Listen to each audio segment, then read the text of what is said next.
instrument and the dances of our tribe. So the first Tabali musical instrument is called kumbing or a bamboo joke harp.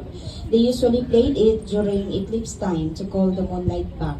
The spirit of kumbing is here deep under the earth and lit under the sky. So ma'am, sir, the sound of kumbing.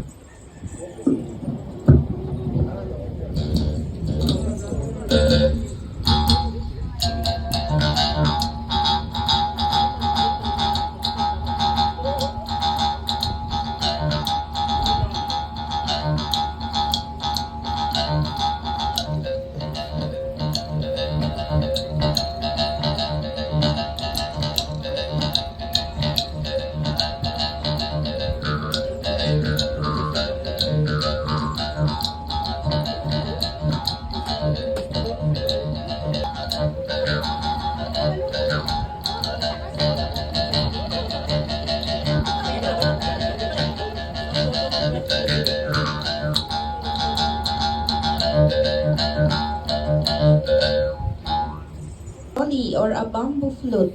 The boli played slowly to express loneliness, especially when you are far from your loved ones, families, and friends.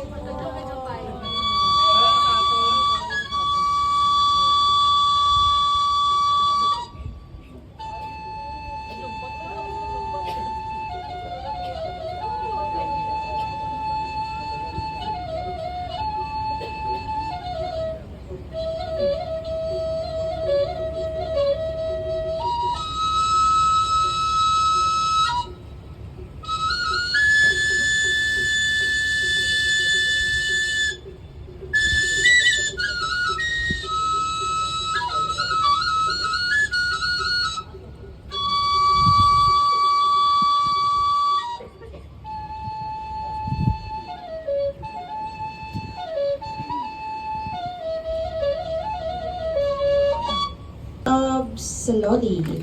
Musical instrument is called the nonggong or a wooden drum made from the skin of the deer, played to sacrifice, wedding ceremonies, festivals, and rituals.